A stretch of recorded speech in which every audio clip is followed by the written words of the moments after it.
ঈদ সামনে রেখে চলছে পশু মোটা তাজাকরণ। ঢাকার চারপাশে বিভিন্ন এলাকায় বাড়ছে কোরবানি পশুর মজুদ। এদিকে রাজধানীতে এবার 18টির বদলে 16টি হাট বসাচ্ছে দুই সিটি কর্পোরেশন। দুর্ভোগ কমাতে এবার প্রধান সড়কের পাশে কোনো হাটের অনুমতি দেবে না ডিসিসি। ঢাকায় কোরবানির জন্য নির্ধারণ করা হয়েছে 493টি স্পট।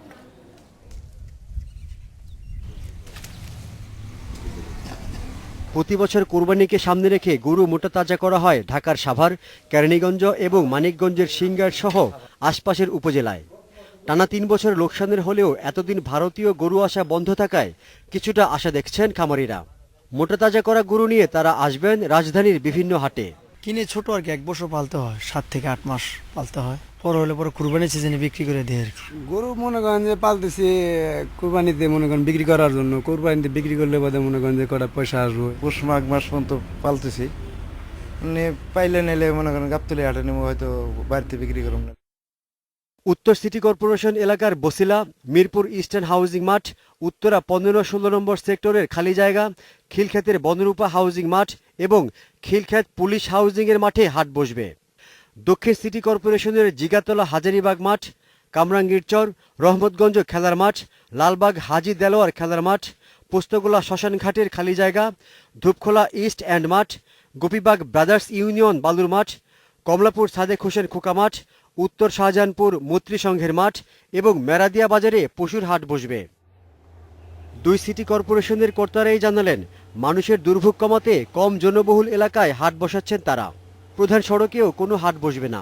নয়াবাজারে একটি বড় হাট ছিল, ঈদের সময় যাতায়াতের কথা চিন্তা করে ঢাকা দক্ষিণ সিটি কর্পোরেশন গত বছর থেকে বন্ধ রেখেছে। এবছরও আমরা হাটটি দিইনি। মূল লক্ষ্য, আমাদের মূল ভিশনটাই যে মানুষ যেন সড়কে গরুর হাট বসিয়ে মানুষের যান চলাচল, মানুষ চলাচলে কোনো ক্ষতির কারণ না হয়, এটা আমরা খুব তীক্ষ্ণ দৃষ্টি রাখছি। কোরবানির হাটকে কেন্দ্র করে যেন কোনো দুর্ভোগ না হয় তার সব ব্যবস্থা নেওয়া হবে বলে জানিয়েছেন তারা। Obaidur Rahman, independent news, Dhaka. বিস্তারিত জানাতে আমাদের সঙ্গে যোগ দিচ্ছেন ডিসিসি দক্ষিণের প্রধান নির্বাহী কর্মকর্তা আনসার আলী খান। স্বাগত আনসার আলী খান। আমরা প্রথমেই জানতে চাই যে এবছর আমরা দেখছি যে একটু ভিন্ন প্রস্তুতি আপনাদের, বিশেষ করে কোরবানির পশু জবাইয়ের ক্ষেত্রে একটা নতুন দৃষ্টিভঙ্গি দেখতে পাচ্ছি। সেটাই একটু প্রথমে আসতে চাই যে সেটিতে আসবো, অবশ্য তার আগে একটু পশুর হাট কোথায় হচ্ছে সেগুলি নিয়ে আপনাদের প্রস্তুতিটা জানতে চাই।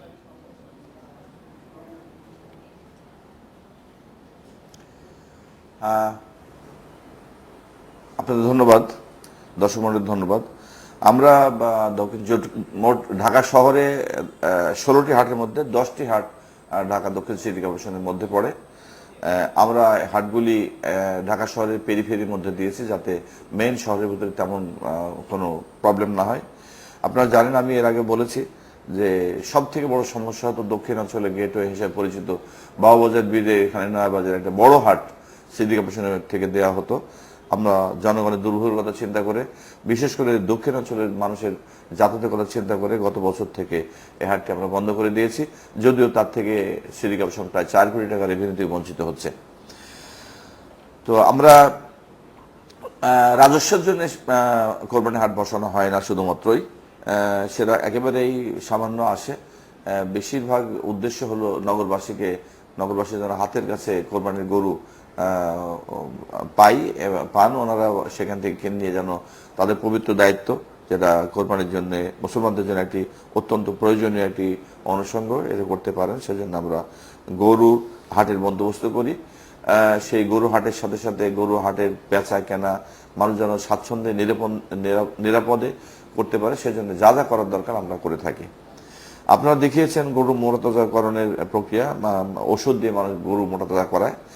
আমি সকলের উদ্দেশ্যে জানাতে চাই, আমাদের ভেটেরিনারি ডাক্তার থাকবে সেখানে, যদি কোনো সন্দেহ হয় সে গরু টেস্ট করা হবে। আর সব থেকে একটি বড় বিষয় যে এবারে নতুন একটা আমাদের আয়োজন, মাননীয় প্রধানমন্ত্রীর নির্দেশনা অনুসারে আমাদের সচিব মহোদয় ইতিমধ্যে 4টি মিটিং করেছেন। আমরা সিটি কর্পোরেশন পর্যায়ে এবং অঞ্চল ভিত্তিতে অনেকগুলি মিটিং করেছি। আপনারা লক্ষ্য করে থাকবেন যে ঈদের দিন এবং তার পরবর্তী আরো 2 দিন, বিশেষ করে ঈদের দিন ঢাকা নগরীতে প্রচুর পরিমাণে কোরবানি হয়, যত্রতত্র যেখানে সেখানে, বাড়ির বেসমেন্টে, রাস্তাঘাট, সব জায়গায়। এবং আমরা বলে থাকি 72 ঘন্টার মধ্যে বা 60 ঘন্টার মধ্যে নগরী পরিষ্কার করব, সেখানে কিন্তু আমাদের জন্য অত্যন্ত কষ্টকর হয়ে যায় এবং সেটা একটা বিরূপ প্রতিক্রিয়া। যেমন কোরবানির দিন দেখা যায় ঈদের নামাজের পরপরই যারা পশু জবাই করেন মৌলানা সাহেবরা হাতে তলোয়ারের মতো নিয়ে দৌড়াদৌড়ি ছোটাছুড়ি করেন, গায়ে রক্তাক্ত অবস্থায় ছুরি হাতে। এটা বিশেষ করে শিশু মনে অত্যন্ত প্রতিক্রিয়া ফেলে। এই আমরা তো মুসলিম অন্যান্য বিশ্বে দেখেছি কোরবানি কোথায় করা হয় অনেকেই জানতে পারে না। আমরা চেষ্টা করছি মাননীয় প্রধানমন্ত্রীর নির্দেশ অনুসারে নির্দিষ্ট জায়গা ঠিক করছি, সেই নির্দিষ্ট জায়গায় যাতে মানুষ স্বাচ্ছন্দ্যে কোরবানি করতে পারে, সুন্দরভাবে কোরবানি আয়োজন করতে পারে এবং এগুলি যেন সাধারণ জনগণ বিশেষ করে শিশু মনের ভিতরে কোনো প্রতিক্রিয়া না করতে পারে, সেজন্য আমরা যা যা উদ্যোগ নেওয়া দরকার আমরা চালিয়ে যাচ্ছি। যদি নগরবাসীর সহযোগিতা পাই অবশ্যই আমরা এই শুরু করলাম এবং আমরা এরপর থেকে আর ওই ধরনের কোনো দৃশ্য আমাদের চোখে আসবে না। এই জন্য আসলে দরকার। অনেক ধন্যবাদ আমাদের সঙ্গে যোগ দেওয়ার জন্য।